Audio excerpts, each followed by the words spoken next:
सत्र के trading session का आखिरी 1.5 घंटा और जबरदस्त उतार चढ़ाव के बीच करते हुए कारोबार आज हमारे बाजारों में।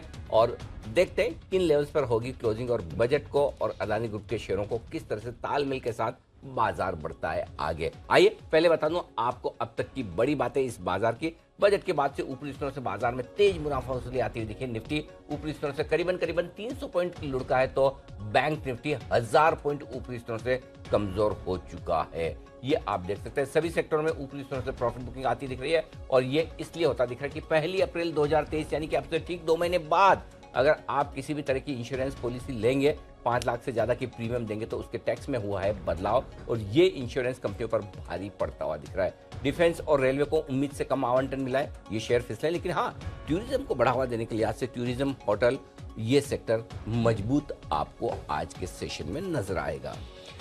बजट की बड़ी बातें भी देख लेते हैं सर, क्या क्या नया आया है इस बजट में। बिल्कुल, तो आइए नए टैक्स रिजिम में इनकम टैक्स छूट की सीमा 5 लाख से बढ़ाकर 7 लाख की गई है। यह बजट की एक सबसे बड़ी बात है, जहां पर थोड़ी रिलीफ देने की कोशिश सरकार की तरफ से। कैपिटल एक्सपेंडिचर उम्मीद से ज्यादा आवंटन आया है। 9 लाख करोड़ के सामने 10 लाख करोड़ तय किया गया है। पिछले बजट से 33% की बढ़त है ये। और रेलवे के लिए आवंटन जस का तस रखा है, कोई खास बदलाव नहीं। 2,40,000 करोड़ पिछले साल भी था, इस साल भी। बट इंफ्रा पर है पूरा फोकस। 50 नए एयरपोर्ट्स, हेलीपोर्ट्स और एरोड्रोम बनाने के प्लान में है सरकार।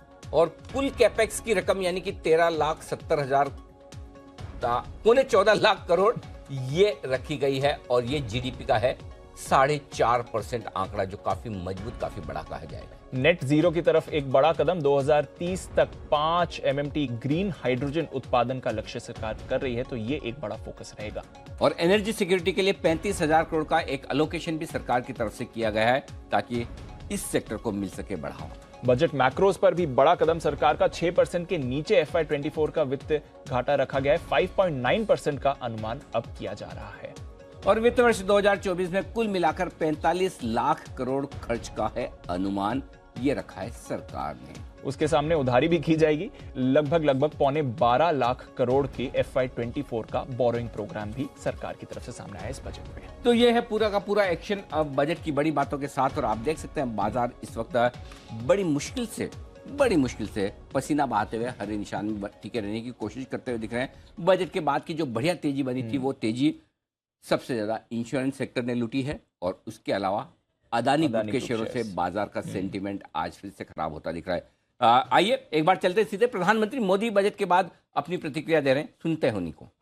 आज की एस्पिरेशनल सोसाइटी गांव, गरीब, किसान, मध्यम वर्ग सभी के सपनों को पूरा करेगा।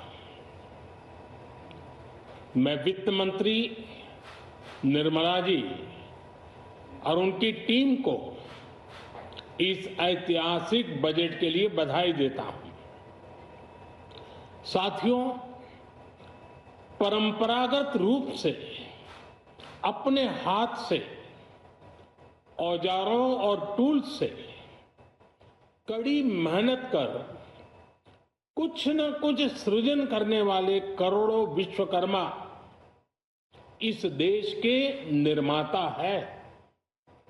लोहार, सुनार, कुम्हार, सुथार, मूर्तिकार, कारीगर, मिस्त्री, अनगिनत लोगों की बहुत बड़ी लंबी लिस्ट है।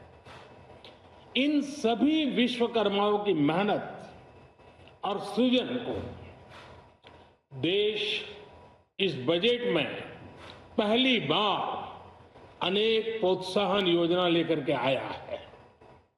ऐसे लोगों के लिए ट्रेनिंग, टेक्नोलॉजी, क्रेडिट और मार्केट सपोर्ट की व्यवस्था की गई है। पीएम विश्वकर्मा कौशल सम्मान यानी पीएम विकास करोड़ों विश्वकर्माओं के जीवन में बहुत बड़ा बदलाव लाएगा। साथियों, शहरी महिलाओं से लेकर गांव में रहने वाली महिलाएं हो, कारोबार रोजगार में व्यस्त महिलाएं हो या घर काम में व्यस्त महिलाएं हो, उनके जीवन को आसान बनाने के लिए बीते वर्षों में सरकार ने अनेक विध कदम उठाए हैं। जल जीवन मिशन हो, उज्ज्वला योजना हो, पीएम आवास योजना हो, ऐसे अनेक कदम। इन सबको बहुत बड़ी ताकत के साथ आगे बढ़ाया जाएगा। उसके साथ साथ महिला सेल्फ हेल्प ग्रुप एक बहुत बड़ा सामर्थ्यवान क्षेत्र आज भारत में बहुत बड़ी जगह अपने आप एक्वायर कर चुका है। उनको अगर थोड़ा सा बल मिल जाए तो मिरेकल कर सकते हैं। और इसलिए विमेन सेल्फ हेल्प ग्रुप उनके सर्वांगीण के विकास के लिए नई पहल इस बजट में एक नया आयाम जोड़ेगी। महिलाओं के लिए एक विशेष बचत योजना भी शुरू की जा रही है और जनधन अकाउंट के बाद ये विशेष बचत योजना सामान्य परिवार की गृहिणी माताओं बहनों को बहुत बड़ी ताकत देने वाली है। ये बजट सहकारिता को ग्रामीण अर्थव्यवस्था के विकास की दूरी बनाएगा। सरकार ने कोऑपरेटिव सेक्टर में दुनिया की सबसे बड़ी अन्न भंडारण योजना बनाई है, स्टोरेज कैपेसिटी।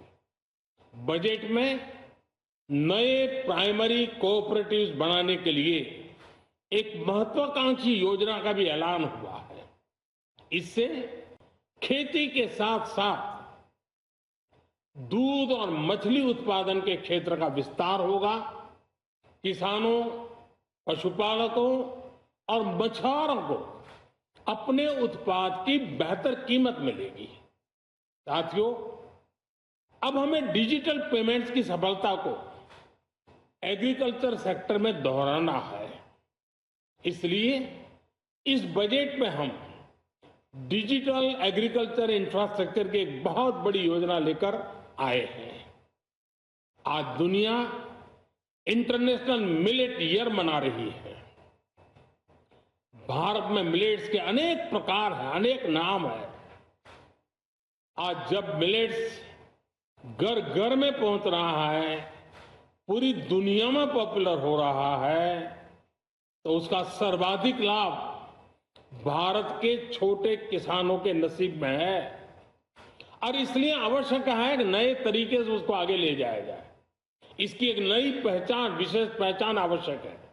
इसलिए अब इस सुपर फूड को श्री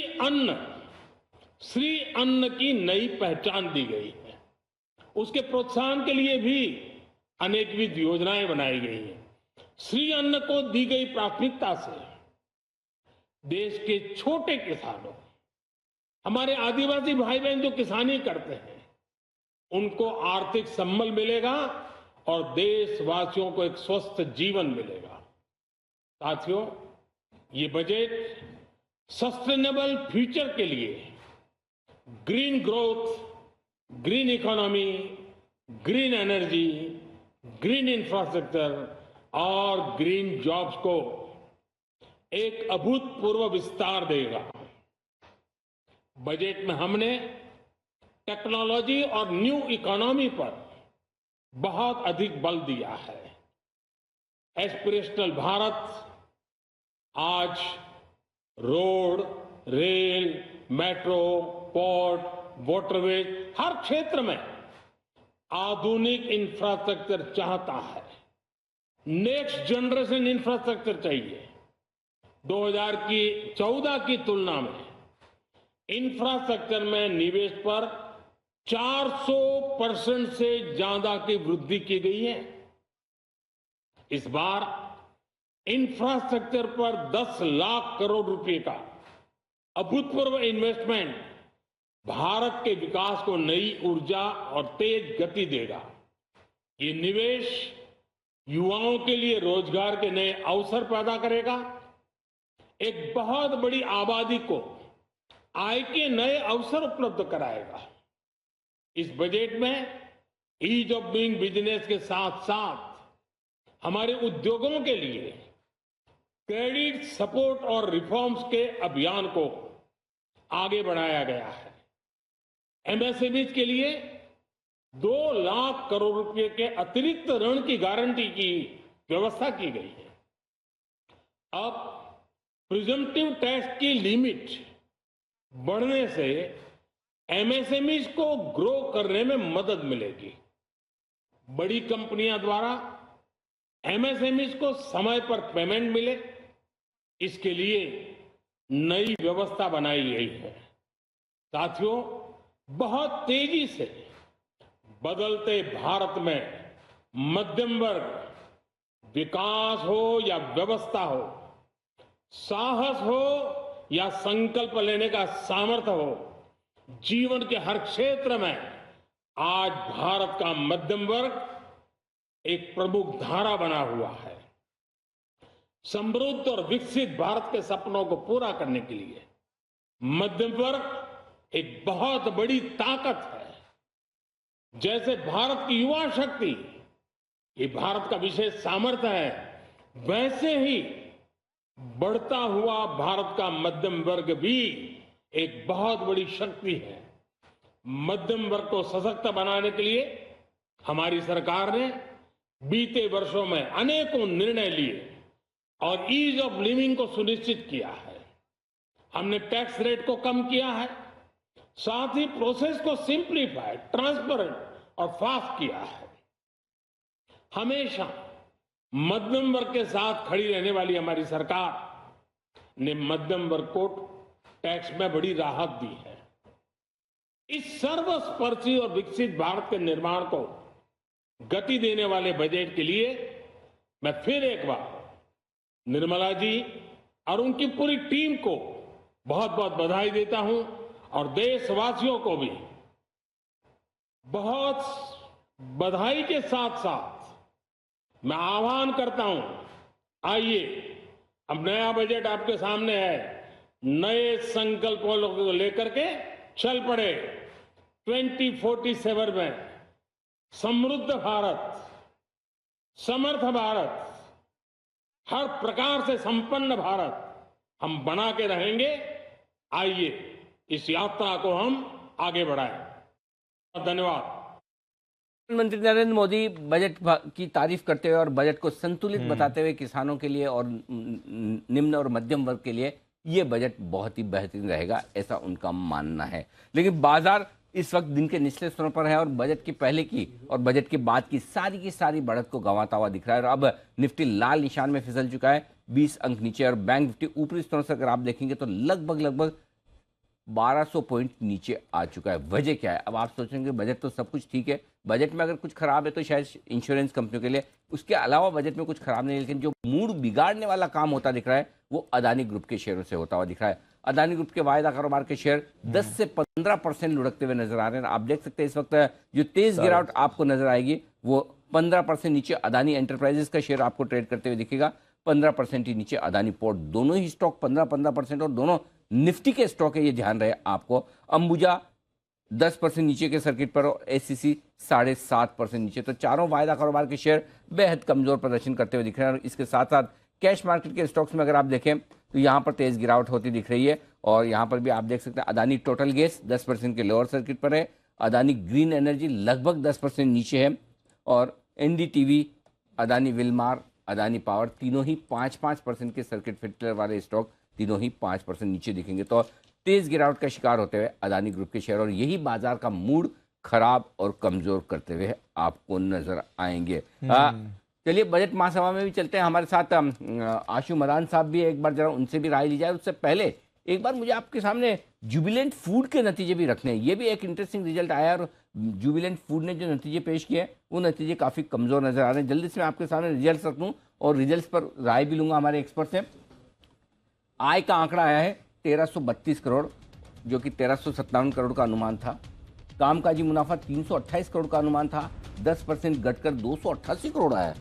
ऑपरेशनल लेवल पर परफॉर्मेंस खराब हुई है। मार्जिन 24% का अनुमान था, आय 21.5%, वो भी 26.25% से घटकर, और मुनाफे का आंकड़ा 80 करोड़ यानी कि 40% घटा है, 123। जिस समय हम कंजम्पशन, बाहर खाने पीने की और ये सारी चीज़ों की बातें कर रहे हैं, उस समय जुबिलेंट फूड के नतीजे बेहद निराशाजनक है। और तो नंबर खराब नहीं है, खोखले और बहुत ही खराब बहुत है। खराब है। सेम स्टोर सेल्स ग्रोथ जिसके दम पर आप जुबिलेंट फूड के नतीजों को देखते हैं, एग्जैक्टली, सिर्फ 0.3% है। सिर्फ 0.3। सिर्फ 0.3% sales, same store sales growth बेहद कमजोर ये तो नजर आ रही है। फेस्टिव सीजन है और बाकी स्पोर्टिंग इवेंट्स भी थे, वर्ल्ड कप भी था, तब भी इन्होंने कुछ नहीं। यह हालत है, सोचिए तो मतलब हर एक पैरामीटर पर जुबिलेंट फूड के नंबर्स बहुत ही कमजोर हैं। और शॉर्ट में आजकल मतलब बिल्कुल आगे रहने वाले हमारे एक्सपर्ट, उन्हीं से राय ली जाए। सुमित जी अगर हैं महासभा में, तो सुमित जी ने आज सुबह सुबह बीपीसीएल, एचडीएफसी लाइफ 2 दिन बिल्कुल पहले से सारे मतलब गजब के शॉर्ट आइडेंटिफाई किए हैं। शॉर्ट के सुल्तान हो जाएंगे थोड़े दिनों में इसी तरह से। सुमित जी जरा जुबिलेंट फूड के चार्ट देखिए, राय दीजिए। जी अनिल जी, मैं यहीं पे हूँ। और अनिल जी, शॉर्ट्स के सुल्तान तो मेरे को नहीं बनना है, एक ही जन अच्छे हैं। तो अनिल जी, कुछ दिनों पहले से मैंने कंटिन्यूसली एक सेल का व्यू दिया हुआ है। One stock that is not looking good is Jubilant food. आप देखिए 500-510 के लेवल से कंटिन्यूसली सेल दे रहे हैं। और अभी थोड़ी देर पहले, आधे घंटे पहले ही ऑप्शन का भी इसके अंदर कॉल दिया है जुबिलेंट फूड का, जिसका अभी जस्ट टारगेट अचीव होने वाला है। तो जुबिलेंट फूड के अंदर अभी भी और गिरावट दिखती है। 450 रुपए तक के लेवल जुबिलेंट फूड के अंदर देखने को मिल सकते हैं। और बिल्कुल सही कहा अनिल जी, सुबह बीपीसीएल पहला कॉल आज का सेल कॉल था, डेज लो पे है, वो भी टारगेट अचीव होने वाला है। ये है राय आपके लिए जुबिलेंट फूड पर। यहां से भी खराब, one stock that is not looking good, Jubilant food. ये है आपकी अंग्रेजी में कविता। क्या बात है सुमित जी की तरफ से। और जुबिलेंट फूड में जो जिस तरह की तेज गिरावट आती दिख रही है, वो थोड़ा सरप्राइजिंग भी है, शॉकिंग भी है। तो जोर से गिरावट इस वक्त होता हुआ आपको नजर आएगा। आइए बजट बोनांजा में पूछे गए 7वें घंटे के सवाल के जवाब आपके सामने, और विजेताओं के नाम भी आपके। सवाल ये था कि निर्मला जी ने अपना पहला बजट कब पेश किया था, और इसके सवालों के जवाब में ABCD में सही वाला जवाब आपकी स्क्रीन पर फ्लैश होता हुआ दिख रहा है, और वो है A, 5 जुलाई 2019। और लकी विजेताओं के नाम आपके सामने स्क्रीन पर आते हुए दिख रहे हैं। ये सिर्फ ट्विटर वाले हैं, जो मैसेजेस के जरिए आए उन्हें बाद में मौका मिलेगा। 8वां सवाल नोट कर लीजिए, बजट से पहले कौन सी सेरेमनी होती है? खाने पीने की होती है, हलवा सेरेमनी, मेहंदी सेरेमनी, चाट सेरेमनी, या फिर कुणाल जी की फेवरेट चाय सेरेमनी। अब इसमें तो है ना, मैं बताऊं कि जो सही जवाब दे उसको तो खैर इनाम देना हो तो देने, जो गलत जवाब देना उससे लेना भी चाहिए उस पर पेनल्टी भी लगानी चाहिए। आपके पास जवाब देने का तरीका है ZB जी बिजनेस स्पेस दें 8 नंबर ABCD, जो भी आपको सही लगे वो लिखे और लिख कर भेजें हमें 575 पर, या फिर सोशल मीडिया पर आप हैशटैग का इस्तेमाल करें, hashtag budget on Zee, hashtag Anil Singhvi, इन दोनों के जरिए भी आप हमें भेज सकते हैं। आइए हमारे साथ बाजार के जाने माने दिग्गज एस लैंडस्टाउन इन्वेस्टमेंट सर्विसेज के को फाउंडर और मैनेजिंग पार्टनर विक्रम कोटक साहब कार्यक्रम में हो रहे हैं शामिल। विक्रम जी, बहुत बहुत स्वागत है आपका, धन्यवाद हमें समय देने के लिए। और सबसे पहला सवाल, बजट के बाद ऐसा लगा कि सब कुछ ठीक है, बढ़िया है, लेकिन तेजी से बाजार घटा भी है। घटने की वजह आप बजट मानेंगे या अदानी के शेयरों को? और उसके बाद मैं आपसे बजट पर राय लेता हूं। नहीं, बजट तो एकदम फर्स्ट क्लास बजट था, वो विराट कोहली वाला बजट था मेरे हिसाब से। मुझे नहीं लगता है इसमें कोई भी तरह की आप गलत चीज निकाल सकते हैं। जो आर्बिट्राज था, जहां पे उन्होंने टैक्स कंप्लायंस लगाया है, इंश्योरेंस हो या MLD हो या रियल एस्टेट का साइड हो, वो बहुत अच्छा काम किया है मेरे हिसाब से। बाकी बजट सुपर बजट, इसमें कोई दो राय ही नहीं। आप मिडिल क्लास से उठा लो या हायर टैक्स पेयर को उठा लो, कैपिटल मार्केट को ले लो। हम सोच रहे थे लॉन्ग टर्म आएगा, लॉन्ग टर्म नहीं आएगा, वो भी नहीं है। लॉन्ग टर्म इंक्रीज हो जाएगा, कुछ नहीं आया। तो और बॉन्ड मार्केट के लिए भी अगर आप देखो तो जो गवर्नमेंट बॉन्डिंग प्रोग्राम था, वो लाइन में रखा है, इंटैक्ट रखा हुआ है, और पूरा सरफेस अपने पास है। जो रीजन आप बता रहे हैं अदानी ग्रुप के शेयर, वो एक कारण हो सकते हैं जिसकी वजह से बाजार का मूड नहीं है। बट ओवरऑल बजट में कोई भी तरह की खामी मुझे नहीं लगी। अगर आप मुझे बताएं तो ये बेस्ट बजट, निर्मला जी का बेस्ट बजट था। आफ्टर दैट जो कॉर्पोरेट टैक्स काटा था उन्होंने 25%, that was one of the best budget, and this is in fact better budget than that one. तो वित्त मंत्री जी का अब तक सबसे बढ़िया बजट है, और इस बजट में क्या खास बातें ऐसी आपको पसंद आई वो भी बताएं। ये 4 चीजें लगी। एक तो सिंपल रखा, बहुत छोटी स्पीच थी, बहुत ज्यादा उन्होंने घुमाया नहीं था। तो और दूसरा ये जो था कि हर लेवल पे, वेदर ये इंफ्रास्ट्रक्चर हो या आपका रूरल हो या ओवरऑल सिटीजन को बेनिफिट करना है, वो भी एक साइड पे था। दूसरी साइड पे आपने देखा कि जिस तरह से देश का टैक्स कंप्लायंस बढ़ रहा है, अगर आप देखिए लास्ट 5-6 साल में GST में देख लें या पर्सनल टैक्स में देख लें, टैक्स कंप्लायंस काफी सुधरा है टेक्नोलॉजी की वजह से और टैक्स रेट नीचे करने की वजह से। उनको उन्होंने बरकरार रखा है। अगर आप एक लॉजिकल सिंपल एग्जांपल देखिए, जो आदमी लोएस्ट टैक्स ब्रैकेट में, उसको 15,000 का फायदा हो रहा है। और सुपर एचएनआई को 4-5% का सरचार्ज में फायदा हो रहा है, तो हर आदमी के लिए उन्होंने कुछ ना कुछ छोड़ा है। ये दूसरा मेरा बहुत बड़ा पॉइंट है। तीसरा, जहां पे टैक्स के लूपहोल से उन्होंने वहां पे पुल किए है, फिक्स किए, जो कोई भी बजट में एक्सपेक्टेड है, and that's a very beautiful part. चौथा, जो केपेक्स साइकिल है, जो हम 10-12 साल 15 साल से देख रहे हैं, केपेक्स वर्ड ही नहीं है इंडिया में, तो केपेक्स साइकिल इतनी नीचे बैठी हुई थी पिछले 8-10 सालों से, उनको उन्होंने रिवाइव करने के लिए और ज्यादा स्टिमुलस प्रोवाइड किया है। तो मुझे लगता है ये ओवरऑल होलसम लेवल पे देखे तो ये one of the finest budget. अभी आप बजट में ये नहीं एक्सपेक्ट कर रहे हो कि long term capital gain zero हो जाएगा, तो वो बात अलग है। वो छक्कों वाला बजट नहीं है, बल्कि विराट कोहली वाला एक बजट है मेरे हिसाब से। हाँ, बजट बढ़िया ही है, लेकिन एक और स्पेस है जो इंश्योरेंस कंपनी की, जहां पर बड़ी मार पड़ती हुई दिख रही है। एक तो न्यू रिजिम में सेक्शन 80C हटाने की बात है, और दूसरा 5 लाख रुपए से ज़्यादा अगर आप इंश्योरेंस प्रीमियम भरते हैं लाइफ इंश्योरेंस, तो फिर आपको वो जो टैक्सेशन बेनिफिट मैच्योरिटी पे मिलते थे वो नहीं मिलेंगे। क्या काफ़ी बड़ा नेगेटिव है, और उस लिहाज से इंश्योरेंस कंपनियों की डी रेटिंग हो सकती है? देखिए, insurance is basically meant for life life insurance protection. मैं इंश्योरेंस कंपनी में काफी साल काम कर चुका हूं, तो मेरा ये मानना है कि प्रोटेक्शन के लिए, एचएनआई टैक्स आर्बिट्राज के लिए नहीं है। तो जो स्टेप लिया गया मेरे हिसाब से बहुत सही है, उसमें मैं गलत नहीं मानता हूँ।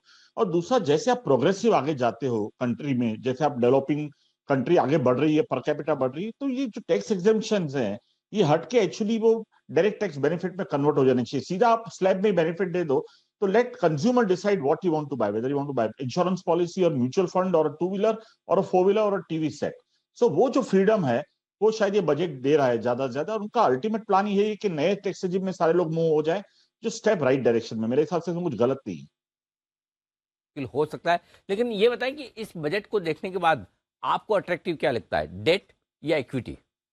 सर, बहुत अच्छा क्वेश्चन है, बहुत बहुत बढ़िया क्वेश्चन है। दोनों अच्छे लग रहे हैं। हमने दिवाली में भी बात की थी कि डेट मार्केट ये साल का one of the best market रहेगा, और इक्विटी इनिशियल ट्रबल ट्रबल के साथ ऐसा लग रहा था equity will take off. Because क्या हो रहा है, इक्विटी में आप अगर देखें तो दुनिया पूरी शांत बैठी हुई है। दुनिया के आज से 10 साल पहले इंडिया का इन्फ्लेशन ऊपर होता था, और करंट अकाउंट दुनिया के आज से 10 साल पहले इंडिया का इन्फ्लेशन ऊपर होता था, और करंट अकाउंट अपनी जो ये थी डेफिसिट थी, वो बहुत हाई पे रहती थी फिस्कल।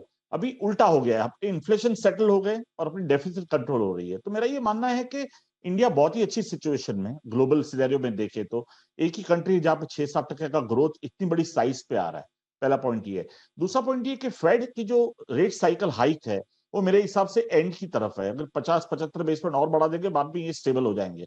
और आरबीआई ने क्या किया है, रेट काफी जल्दी से बढ़ा दिए हैं। तो मुझे लगता है आरबीआई शायद फरवरी में बढ़ाए भी नहीं, और शायद 3 महीने के बाद काटना सोच ले। तो it is actually very good for the equity market and particular mid cap small cap market. तो मुझे, और 1.5 साल से mid cap small cap market पूरा कंसोलिडेट हो रहा है, वो चला ही नहीं है। तो मुझे लगता है सेकेंड हाफ इंडिया का शायद बहुत ही सुंदर होगा इक्विटी मार्केट, अनलेस भी हम कोई एक्सीडेंट नहीं कर दे। जो एक्सीडेंट्स हो सकते हैं वो नहीं होने चाहिए, अदरवाइज ब्रॉड मार्केट मुझे लगता है बहुत अच्छी सिचुएशन में। Second half will be very good for equity. Coming to date, मुझे लगता है डेट मार्केट बहुत अट्रैक्टिव है पहले 6 महीनों के लिए, बिकॉज इंटरेस्ट रेट मुझे लग रहा है काफी, यील्ड्स काफी स्टेबलाइज होकर थोड़ी लोअर की तरफ जा सकती है। तो bond market also can give you 9 to 10% kind of return in this year. So दोनों मार्केट बहुत अच्छी लग रही है। इक्विटी और डेट दोनों मार्केट अच्छे लग रहे हैं। इन दोनों मार्केट में इक्विटी में क्या अच्छा लग रहा है बजट देखने के बाद, ये बताइए आप।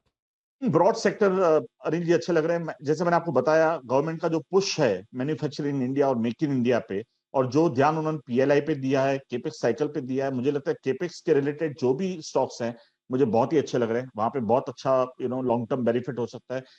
क्रेडिट ग्रोथ पिकअप होना चालू हुआ है, रूरल क्रेडिट ग्रोथ भी पिकअप होना चालू हुआ है। तो मुझे लगता है प्राइवेट बैंक, जो हाई क्वालिटी प्राइवेट बैंक्स है, वहां पे पैसा लगाने में मुझे लगता है बहुत अच्छा पैसा वहां पे भी बन सकता है। और तीसरा, जो ये जो पैसा इनकम टैक्स वाला जो पैसा हाथ में आ रहा है, उससे मुझे लगता है नॉन डिस्क्रिशनरी कंजम्पशन जो है, वो भी एक अच्छा सा, डिस्क्रिशनरी कंजम्पशन भी है, वो एक अच्छा सा मुंह ले सकता है। तो टू व्हीलर्स हैं या फोर व्हीलर्स है, तो ये ऑटो सेक्टर मुझे लगता है, और even even spending on fashion and e commerce and all that will actually flourish. तो मुझे लगता है ये जो सेक्टर है, वहां पे 3 बड़े सेक्टर, ऑटो, कैपिटल गुड्स और प्राइवेट बैंक हाई क्वालिटी, उसमें ज्यादा फायदा हो सकता है। तो ये है आपके लिए सारे के सारे सेक्टर्स जिन पर करें आप फोकस, बिल्कुल निवेश करने के लिए। आज से विक्रम जी बहुत बहुत धन्यवाद आपका। इस बड़े दिन आप हमारे साथ जुड़े और बाजार पर और साथ ही बजट पर अपनी राय हमारे दर्शकों के साथ रखी। तो इस वक्त आप देख सकते हैं कमजोर है बाजार, दिन के निचले स्तरों के आसपास ट्रेड करते दिख रहे हैं। अब 17,600 के भी नीचे फिसलता हुआ दिख रहा है निफ्टी, और बैंक निफ्टी भी काफी तेजी से घटता हुआ आपको नजर आएगा। और वजह एक ही है कि बाजार में गिरावट जो है वो बड़ी तेज होती दिख रही है। उसकी वजह आपकी स्क्रीन पर आती हुई दिख रही है। बिग ब्रेकिंग देख लीजिए, और जिसकी वजह से अदानी ग्रुप के शेयरों में तेज गिरावट होती दिख रही है, जिसकी वजह से बाजार घटे। अदानी एंटरप्राइजेस 20% नीचे, अदानी पोर्ट 19.5% नीचे, अंबुजा 15% नीचे और एसीसी 8% नीचे। वजह यह कि रॉयटर्स के हवाले से ये एक खबर आती हुई दिख रही है, और ये खबर ये है कि क्रेडिट स्विस नाम की जो एक फॉरेन ब्रोकरेज या प्राइवेट वेल्थ फर्म है, उन्होंने अदानी ग्रुप के बॉन्ड्स को जीरो लेंडिंग वैल्यू दी है। इस खबर आने के बाद से ही अदानी ग्रुप के शेयरों में तेज गिरावट शुरू हुई है। यानी कि जो उनका प्राइवेट वेल्थ ग्रुप है, वो अदानी ग्रुप के जो बॉन्ड है उनकी वैल्यू जीरो मानकर आगे चल रहा है। क्रेडिट स्विस जो अंतर्राष्ट्रीय बाजारों में जानी मानी फॉरेन ब्रोकरेज फर्म है। वरिंदर बंसल हमारे साथ है इस वक्त, जरा एक बार उनसे राय ली जाए। वरिंदर, बहुत तेज गिरावट शायद ब्लूमबर्ग के हवाले से ये जो खबर आई है उसके बाद आती हुई दिखी है। उन्होंने वैल्यू, क्रेडिट स्विस की एक आर्म है, उन्होंने ये वैल्यू असाइन की है, क्या कहेंगे आप? सर ऑनेस्टली इस न्यूज़ के बारे में पूरा इन्फॉर्मेशन नहीं है, बट मैं जो एक रिपोर्ट आया हुआ है इंटरनेशनल मीडिया पे वो पढ़ रहा हूँ, तो वहाँ पे ये लिखा हुआ है जो आप पढ़ रहे हो, बट उसमें ये भी लिखा हुआ है कि और भी बैंक्स हैं जो ग्लोबल बैंक्स हैं, मगर at least 2 other private banks they have kept the level unchanged as of now. They are offering between 75 to 80% on the Adani ports dollar bond. तो ये सिचुएशन बहुत वॉलेटाइल है, every single minute things are changing for this. अभी credit Suisse ने कितना उनको funding किया है, किया नहीं किया, और अगर आप जीरो असाइन वैल्यू कर भी देते हो तो उसके बाद यू कैन मार्जिन जैसे भरते हैं, मार्जिन भर के फिर वो कोलेट्रल उसका और बढ़ जाता है वहां पे जाके। So there are many reasons कि आप जीरो को और ऊपर ले जाओ, बट ऐसा नहीं है कि सिर्फ अगर क्रेडिट स्विस ने किया तो सबने कर दिया है। There are many other global banks जो अभी भी रखा हुआ है, बट जिस तरीके से स्टॉक गिर रहा है sir, it is clearly margin, किसका माल फूट रहा है, एल्गोस का हुआ, मार्जिन का हुआ, कुछ ना कुछ इतना माल फूट रहा है।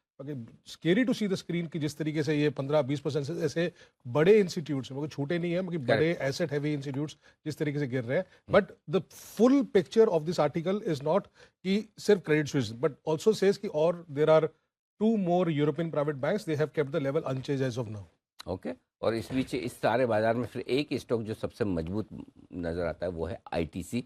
3% की तेजी के साथ बजट के दिन अपने इतिहास को बरकरार रखता हुआ आईटीसी 325 नीचे टैक्स के बाद हमेशा 325 का लो, 360 का हाई, लगभग 10% का मूव। आईटीसी की जो आदत है बजट के, ये देखो इतना सा छोटा सा इतना सा मौका मिला, ले लिया तो ठीक।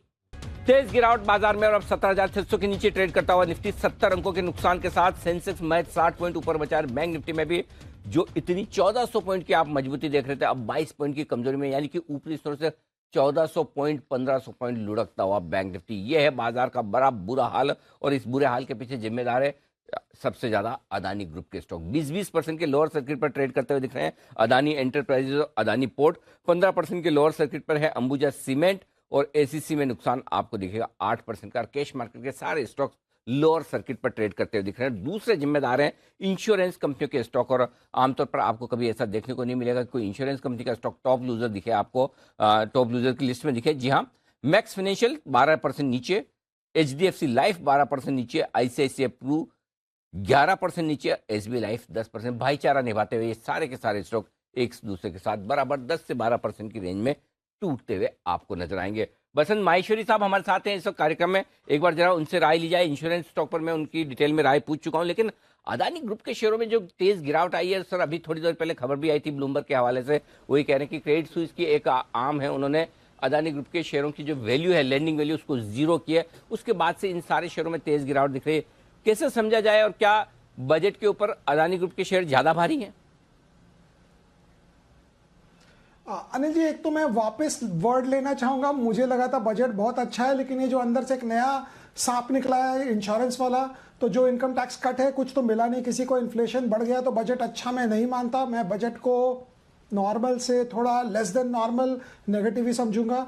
बात है अडानी ग्रुप की, तो मुझे लगा यहाँ तो बहुत ही मुश्किल है, मतलब मुझे नहीं लगता क्या होएगा, बट बोल ही नहीं सकते, ऐसी बात है।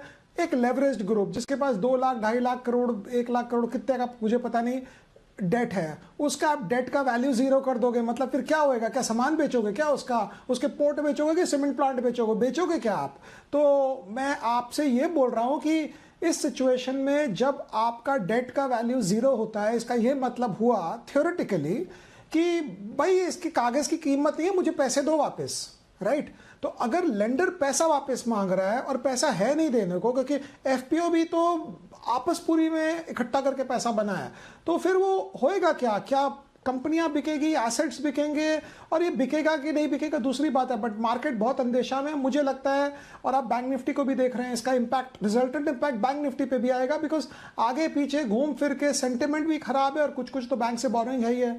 तो ये जो मैटर सेलेक्ट ही नहीं रहा था, बिकॉज एफपीओ भी नॉर्मल हिसाब से तो भरा नहीं हो, किसी ढंग से पैसा डाला हुआ है। बट मुझे लगता है ये दोनों सिचुएशंस, मार्केट, बाकी मार्केट तो संभल जाएगा 1-2 दिन में, बट ये ग्रुप तो मुझे नहीं लगता है अभी कोई भी संभलने के आसार है। तो बाकी बाजार संभल भी जाए, लेकिन फिर भी अदानी ग्रुप के शेयरों में मार जो पड़ी है वो उस दिन है। और जाहिर सी बात है कि जब गांव गहरा हो तो भरने में वक्त लगता है। आप तो हमेशा बड़ी सिस्टमेटिक और डिसिप्लिन इन्वेस्टमेंट की बात करते हैं मंत्री साहब, क्या ये इसी दिन काम आती है?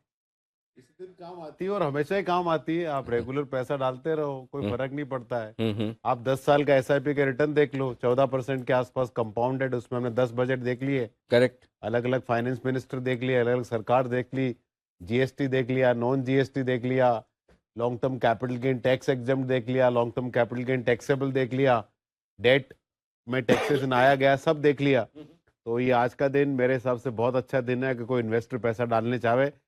और मेरे को एक दिन, जिस दिन बाजार बढ़ता मुझे इतना अच्छा नहीं लगता है। अच्छा, मुझे बाजार जिस दिन घटता उस दिन अच्छा लगता है कि हम तो लेवाल है हर दिन। और आज 1 तारीख को कितनी एसआईपी हिट होने वाली है आज। तो आज जो भी जिसकी भी एसआईपी हिट होने वाली है उनको तो मार्केट 1%, 1.5%, 2% नीचे मिलना, that is a straight away gain to them. तो ये लॉन्ग टर्म इन्वेस्टर का पेशेंस टेस्ट करता है ऐसा बाजार, और बीच बाजार में आते रहना चाहिए। तो जो लोग बहुत ज्यादा एक्साइटेड हो जाते हैं किसी आइडिया के बारे में, I think it is time that they take a very corrective step कि एक बैलेंस पोर्टफोलियो बनाएं हम लोग, एक पर्टिकुलर सेक्टर, पर्टिकुलर ग्रुप के प्रति ज्यादा ओवर एक्साइटेड नहीं हो, ये बहुत ज्यादा जरूरी है। ओहो, ओवर एक्साइटेड, यहाँ पे तो हालत ही बड़ी खराब है। 25% अदानी एंटरप्राइजेज, 25%। करेक्शन नहीं है, ये तो कुछ और है। 25%। बट आप ये भी देखो ना अनिल जी, किस तरह से दाम बढ़े हैं ना। आप देख लो बाजार के अंदर कोई भी इस तरह से तो नहीं बढ़े, नहीं गिर रहे हैं। नो आप देखिए जिस तरह से बाजार के अंदर किस चीज के दाम घटते कैसे हैं, क्योंकि दाम पिछले 2, 3, 4, 5 सालों में जबरदस्त तरीके से बढ़े। बात आपकी सही है सर, लेकिन बढ़े जबरदस्त। अरे 100% CAGR दिया, बड़े जबरदस्त तरीके से हैं, गिर जबरदस्ती के तरीके वो से तो होता है, जो रहे। जितना तेज बढ़ता है उतना ही नीचे आता है, इतने 25% फास्ट नीचे स्पीड से। अदानी एंटरप्राइजेज 25%। यही वो स्टॉक है जो कल 20,000 करोड़ रुपए लेके गया है मार्केट से, कल ही लिए हैं, ज्यादा टाइम नहीं हुआ, 24 घंटे भी नहीं हुए अभी तक। सर निफ्टी के स्टॉक्क्स देखिए ना, Adani enterprise, Adani ports, HDFC, Ambuja SCC वायदा कारोबार की है, एससीसी तो फिर भी 10%, अंबुजा 20%, 322 रुपए। आज एक चीज और देखने लायक बड़ी इंटरेस्टिंग चीज होने वाली है अनिल जी। जी आज देखने लायक चीज होगी कि जो इंडेक्स फंड है, जो पैसिव फंड और एक्टिव फंड का क्या परफॉर्मेंस रहता है आज के दिन का। करेक्ट, बहुत चमत्कारी रहने वाला आज। आगे और जेट देने को तैयार है कुछ ऑप्शन की बेहतरीन स्ट्रेटेजी। चलते हैं बजट स्टॉक एक्सचेंज में। जय बताइए।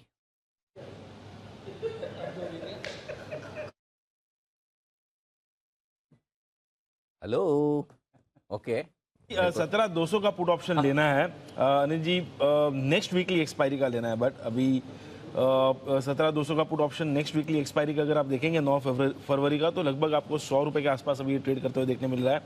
इनफैक्ट 109 हो चुका है अभी तो। सो ये खरीदे आप, यहाँ पे अपना होगा अराउंड 55 टारगेट्स ऊपर में आपके बनेंगे 160 से लेकर 200 के अनिल जी, बिकॉज जो हिसाब से मार्केट में आज एक फॉल देखने मिला है 17,400 तो ब्रेक हुआ ही है। नेक्स्ट लेवल जो निफ्टी पर अब निकल कर आ रहा है वो 17,200, 250, ये रेंज आपको टेस्ट होते हुए देखने मिलेगी निफ्टी में। इसीलिए ये पुट ऑप्शन खरीदने की मेरी सलाह है अनिल जी, बिकॉज जो हिसाब से सेल ऑफ है डेफिनेटली हाई लेवल्स पर अच्छी खासी प्रॉफिट बुकिंग हुई। 18,000 निकाल नहीं पाया, 42,000 बैंक निफ्टी पर नहीं निकाल पाया, और जो हिसाब से 17,400 टूट ही रहा है Anil ji. So next target 17,250 बनेगा निफ्टी पे। यहां पर 17,200 का पुट ऑप्शन खरीदने की राय 9 फरवरी वाला, कल का नहीं। कल कोई एडवेंचर नहीं करना चाहते आप लाइफ में? जय अनिल जी ने, अनिल जी रेकमेंड किया था कल वाला भी पुट ऑप्शन अनिल जी, वो 45 वाला भी ऑलमोस्ट 100 रुपीज़ हो चुका है। सो वहाँ से बेटर यहाँ पे रिस्क रिवॉर्ड है, इसीलिए ये वाला रेकमेंड किया है। अच्छा, ये बजट महासभा में सब भाग गए कि है अभी भी सारे लोग आपके दोस्त लोग आसपास में? अच्छा, अब जाने का मन नहीं कर रहा, बोले जाएंगे तो जाएगा, शाम की पार्टी तो सबकी खराब होगी। बिल्कुल ऐसा, मतलब एकदम ही यूटर्न वाला मामला हो गया।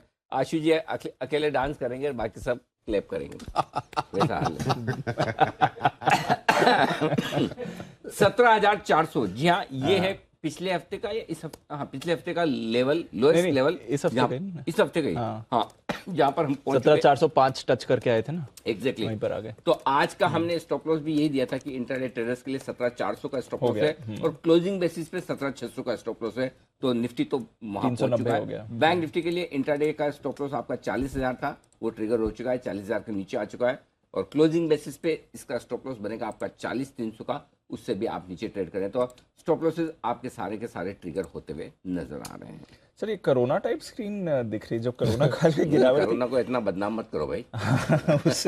उस समय इतनी खराब नहीं थी, बिकॉज आप बैंक ऑफ बड़ौदा 10% के सर्किट पर, तो जैसे जैसे ये डेट वैल्यू जीरो सब्सक्राइब करी है क्रेडिट स्विस ने, बैंक्स पर प्रेशर आ रहा है, SBI, PNB, Bank of Baroda, इन तीनों को देख लीजिए। बहुत खराब तरह से मार्केट ले रहा है। देखिए वो बैंक का हर वक्त रहता है कि किस लेवल पे वो क्या कोलैटरल एक्सेप्ट करेंगे, तो और ये कभी भी आपको ये सार्वजनिक नहीं करना चाहिए, ऐसे नहीं कहना चाहिए आके, ये तो तोड़ने की बात हो गई ना, राइट। कस्टमर कॉन्फिडेंस और किसी कंपनी की बर्बादी। मैनिपुलेटिव, राजे भाई सही बोल रहे हैं, क्योंकि आप मार्जिन, बॉन्ड के लिए मार्जिन बोल रहे हो। यस। अभी बॉन्ड खरीदेगा कौन? जो एक्चुअल जो बॉन्ड होल्डर है, जिसको इंटरेस्ट है बॉन्ड खरीदने में, या तो अपना खुद का पैसा लगाएगा या उसको बैंक से फंडिंग लेगा, वो उसको लगता है कि लिवरेज पोजीशन बना के अच्छा पैसा बना सकते हो, तो या तो क्रेडिट स्विस के एग्जिस्टिंग कस्टमर रहेंगे, नए क्लाइंट को बोलते हैं हम देना ही नहीं हमको, या तो बोलते हैं हमको देना ही नहीं है। व्हाट इज द इंटेंशन कि क्रेडिट स्विस के पीछे को लाइन लगा के लोग खड़े कि हमको पैसा चाहिए भाई, पैसा दे दो हमको, थोड़ा मतलब अब इंटेंशन क्या है सर, वो तो बाद में ही और ये आपको ये पता नहीं जो आउटस्टैंडिंग बॉन्ड है आज की तारीख में, उसमें कितना लिवरेज है, कितना जेन्युइन खुद का पैसा लगा हुआ है, किसने लिवरेज करके पैसा डाला हुआ है। ओके, क्रेडिट स्विस तो बहाना बन गया। I think there are algos, margin calls, जो क्या है कि एक हर लेवल पे ट्रिगर हो रहा है और जिस तरीके से सेलिंग आ रहा है, यू कैन सी कि हाँ भाई it's just machine run systems which are operating, you know, बिल्कुल कोई I don't know कि हमें बिना विवेक इस्तेमाल किए मतलब आपको भाव तोड़ भावनाओं से खेला जा रहा है। नहीं, और किसी भी क्या है, एवरीथिंग मस्ट गो हो जाता है अनिल जी। फिर जब वो ऐसा आ जाता है ना, जब लेवल्स टूट जाते हैं, जो बिक रहा है वो बेचो, ये तो मेल्टडाउन हो रहा है फालतू में, एंड फॉर नथिंग। अच्छा खासा बजट आया आपका, है कि अच्छा खासा बजट वेस्ट हो गया, और नहीं तो ये बजट आपके लिए एक अच्छी तेजी की नींव रख सकता था, रखने की कोशिश भी की, सब कुछ बढ़िया था। अच्छा, ये मेल्टडाउन पहले हो जाता 6 घंटे पहले जी, या 4 घंटे पहले, मतलब सुबह 9:15 बजे ही पता चल जाता है ये खबर, तो शायद बजट पे उतना और लोग फंसते ना। बजट से कोरिलेशन नहीं है, मैं नहीं कहूंगा, क्योंकि इंश्योरेंस स्टॉक्स का कितना महत्व है आपके मार्केट में, कुछ नहीं है। निफ्टी में गिनती के 3 स्टॉक है और उसमें भी कोई ऐसा हाई वेटेज नहीं कि जिससे निफ्टी इतना गिर जाए। और उसमें अनिल जी ये देखना ना कि उसमें किस बिजनेस का 5 लाख के ऊपर पॉलिसी आ रहा है, कितना है वो हमारे पास अभी डेटा नहीं है अवेलेबल। ये जो आज सेल ऑफ है, ये सेंटिमेंट बेस्ड है और बिल्कुल मैं कहूँगा इस तरह से सार्वजनिक नहीं करना चाहिए, बहुत इर्रिस्पॉन्सिबल है। आपको नहीं देना है मार्जिन, कुछ करना है, वो चुपचाप होती हैं ये बातें। स्पेशली प्राइवेट बैंक्स में कभी हम बाहर खुल के नहीं आते कि क्या हम एक्शन ले रहे हैं, तो इस तरह से ब्लूमबर्ग पे आ जाना खबर और मार्केट सेंटिमेंट ये बिगड़ना, तो ये तो पूरे मार्केट के लिए हानिकारक हो गया। बट ये अब एक ऐसा लेवल रीच कर रहा है जो ज्यादा नो शेयर ऐसे 9 स्टॉक जो 10% या इससे ज्यादा गिरे हैं। No stock outside the group और विद इन आउटसाइड ग्रुप तो 3 हो गए, 7 ग्रुप के तो सारे हो गए। ग्रुप के नहीं एससीसी नहीं, एससीसी 7.5% है।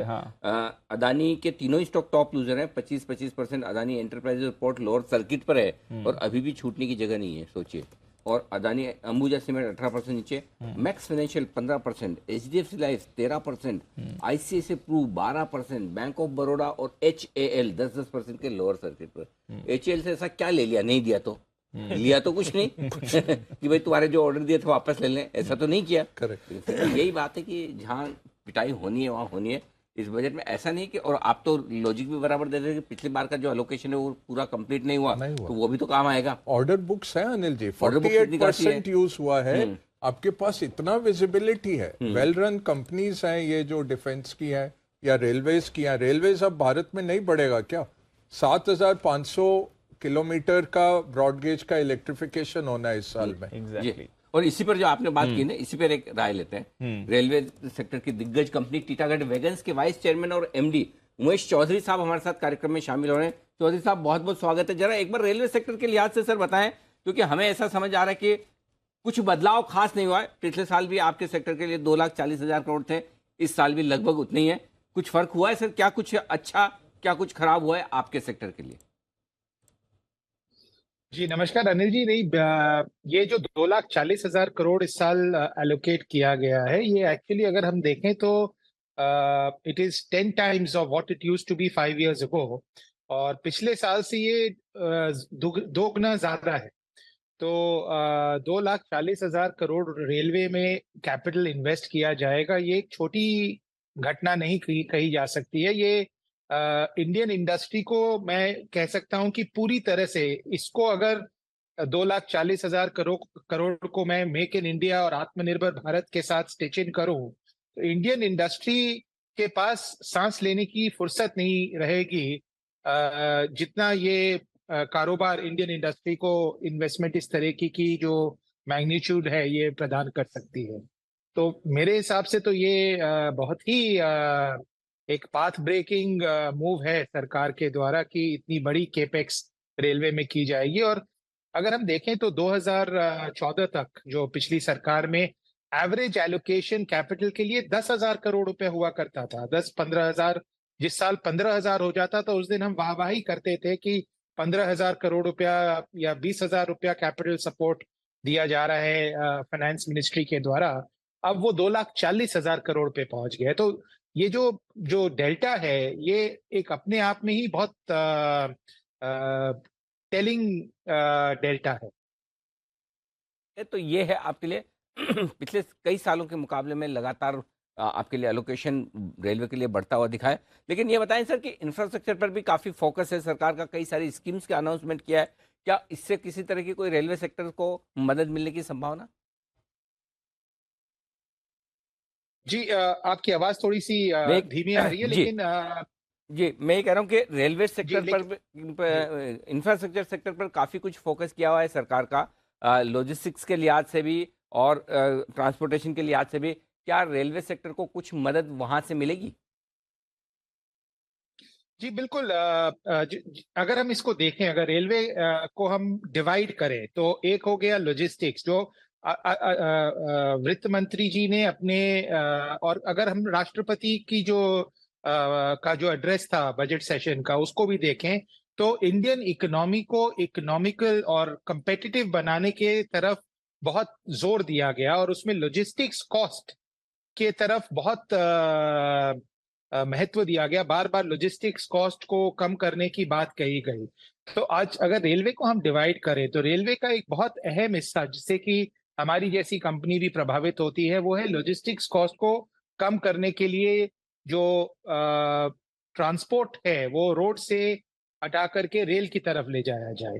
तो ये जो इन्वेस्टमेंट आ रहा है, ये जो 2,40,000 करोड़ आएगा या फिर जो 75,000 करोड़ रुपया लॉजिस्टिक्स कनेक्टिविटी के लिए कहा गया है, ये सारी की सारी चीजें जो हैं ये डायरेक्टली और इनडायरेक्टली रेलवे गुड्स मूवमेंट की तरफ ही आएंगी। तो रेलवे को उसमें बहुत बड़ा जिसे कह सकते हैं बूस्ट मिलेगा।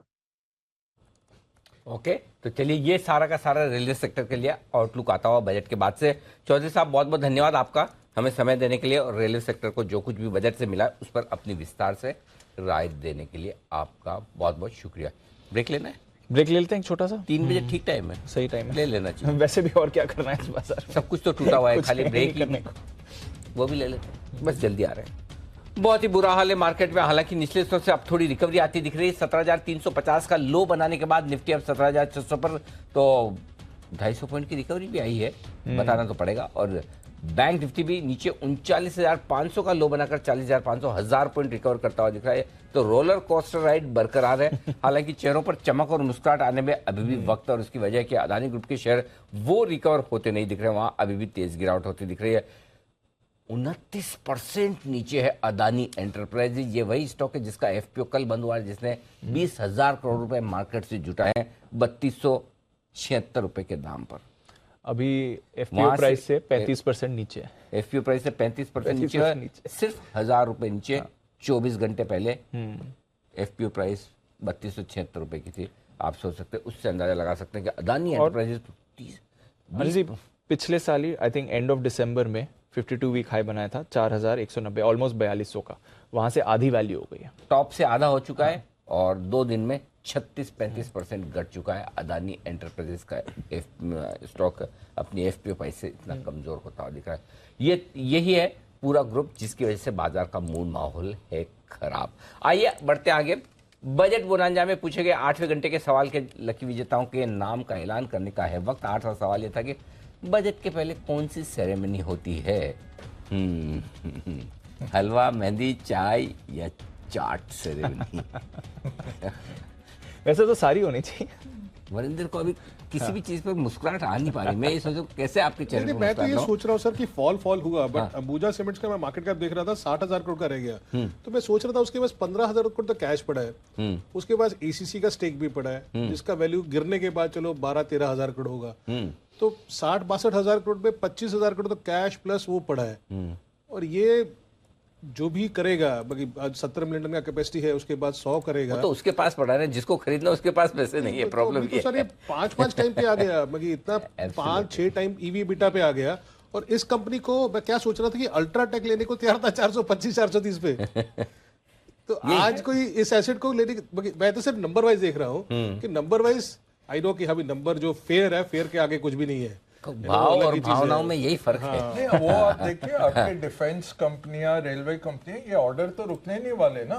नहीं, मैं तो जिस तरीके से 2,40,000 करोड़ आपने डालना ही है डिफेंस में, सबके ऑर्डर बुक भरे हुए 10-10% नीचे।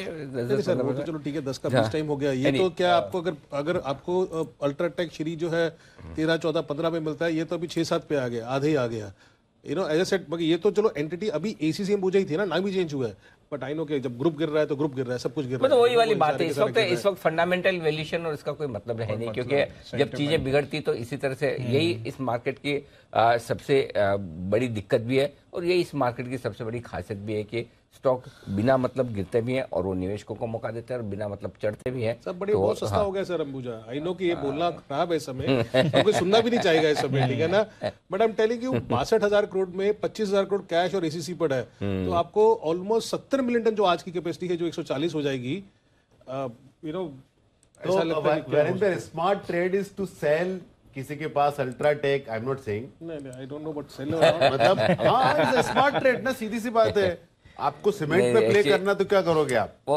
ये प्लेइंग विद द फायर है, तो इसलिए एकदम शांति बनाए रखें। आइए 90 घंटे का सवाल पूछें, उसमें रिस्क कुछ भी नहीं है। अगर गलत भी जवाब दे दिया तो जाने वाला कुछ भी नहीं है, और आने के लिए आपके पास में है ढेरों इनाम।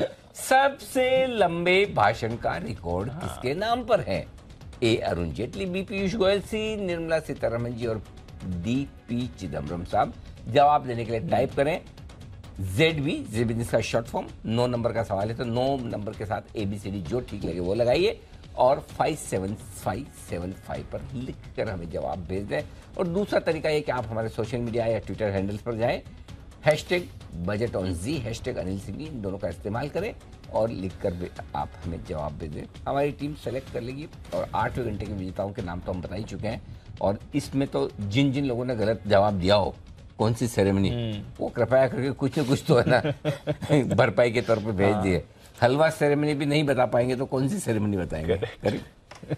अभी फोटो भी चल रही थी रिसेंटली, निर्मला जी सबके साथ खड़ी हैं और आगे मीम्स भी बने थे उसमें तो कई सारे।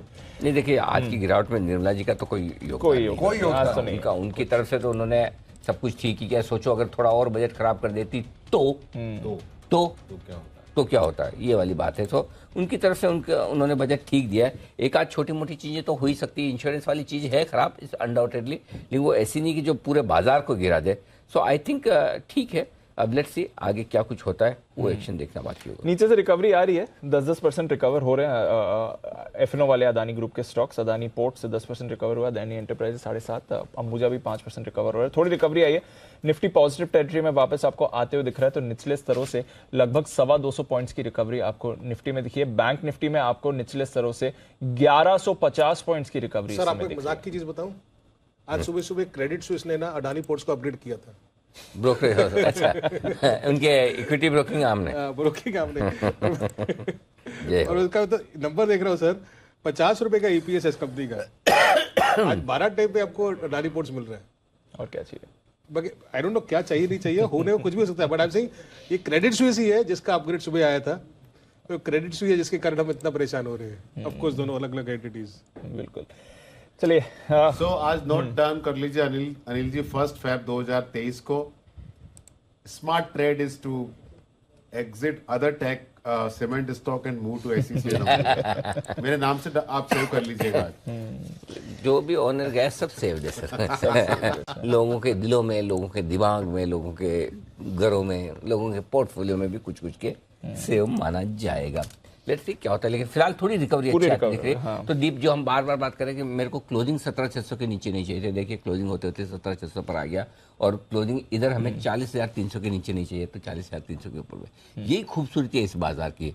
आपके स्टॉप लॉस इंट्राडे में ट्रिगर करवा सकता है, ऊपर नीचे दोनों की तरफ, और क्लोजिंग बेसिस पर भी आपके स्टॉप लॉसेस उसके बावजूद ट्रिगर नहीं होते। इंतजार कर रहा था, और जैसे ही ट्रिगर हुआ 400 के नीचे का, वहीं से आपने रिकवरी देखी है। एक बार के लिए वो ट्रिगर होना था, वो तो होता ही है। और सिमिलरली आपने अगर 41,800 या 42,000 का स्टॉप लॉस ऊपर की तरफ रखा तो देखिए वहीं से ट्रिगर होकर वापस घूम कर भी आया। 42,000 का ही हाई बनाया आपने, आप सोचो वहां से आप इतना नीचे। लेकिन जो हमने कहा 40,300 क्लोजिंग बेसिस पे निफ्टी का स्टॉप लॉस है और 17,600 क्लोजिंग बेसिस पे बैंक निफ्टी का स्टॉप लॉस, निफ्टी का स्टॉप लॉस है, बैंक निफ्टी का 40,300 लगभग उन लेवल के ऊपर आते दिखते। तो अंत बुरा तो है लेकिन उतना बुरा नहीं जितना शायद हो सकता था। तो ये है आपके लिए बाजार पर इस समय एक रिकवरी आ रही है। कुछ स्टॉक्स जो इस रिकवरी में अच्छा पार्टिसिपेट कर रहे हैं। अदानी ग्रुप स्टॉक्स हमने आपके लिए ऑलरेडी हाईलाइट कर दिए, बट एचडीएफसी लाइफ भी नीचे से अब आपको रिकवर करते हुए दिख रहा है। जुबिलेंट फूड भी नीचे से रिकवर हो रहा है। आईसीआईसीआई प्रू में भी आपने थोड़ी रिकवरी आती हुई देखिए। सीमेंट स्टॉक्स की बात निकली है, एक स्टॉक इंडिया सीमेंट, जरा इसको देखिए। अदानी ग्रुप से इसका कुछ लेना देना नहीं है, बट ये अच्छे मोमेंटम में आ रहा है और करीब 2-2.25% की मूव इंडिया सीमेंट्स में आ रही है। सुमित जी एक बार जरा इंडिया सीमेंट्स देखें, एक्टिव हो रहा है फिर से 200 के करीब आने की कोशिश। सीमेंट के अंदर मोमेंटम तो बना है, लेकिन मेरे को लग रहा है कि बाइंग के लिए वेट करना चाहिए। स्टॉक के अंदर 200 के ऊपर क्लोजिंग मिलेगा, उसके बाद ही स्टॉक में कोई बढ़िया मोमेंटम बनेगा। जब तक ये 200 के ऊपर क्लोजिंग नहीं देता है तब तक थोड़ा सा डाइसी है, और नीचे में अगर 190 के लेवल ब्रेक हुए तो करेक्शन बढ़ेगा और फिर 1-2 दिनों में दबाव और देखने को मिल सकता है। मेरे ख्याल से आज एक बार अवॉइड करें, फ्रेश ट्रेड अभी इंडिया सीमेंट में ले नहीं, कल या परसों देखेंगे इसके अंदर सपोर्ट या रेजिस्टेंस ब्रेक होता है, उसके बाद इसमें ट्रेड लेना है। तो फ्रेश ट्रेड इसमें अवॉइड करें, बट इंडिया सीमेंट्स पर आपको रखनी है नजर। आईटीसी भी अब संभल चुका है, जो भी एक इनिशियल फियर आया था वो अब बाजार में सेटल हो रहा है। ओवरऑल प्राइस हाइक्स अनुमान लगाया जा रहा है करीब 3% के आसपास रहनी चाहिए। जो ये नया एनसीसीडी कैलामिटी टैक्स एसेंशियली जो होता है उसमें आपने 16% की जो बढ़ोतरी देखी, तो आईटीसी अब आपको संभलते हुए दिख रहा है। एक बार जैन साहब से आईटीसी पर राय ले ली जाए। जैन साहब, आईटीसी इनिशियल रिएक्शन काफी शार्प था, 5% से ज्यादा गिरा, उतनी ज्यादा रिकवरी अब 2-2.5% ऊपर भी है, सेटल हो गया, बाजार ने एक्सेप्ट कर लिया ये जो एनसीसीडी कैलामिटी टैक्स बढ़कर आया सिगरेट्स पे। या बिल्कुल, देखिए अडानी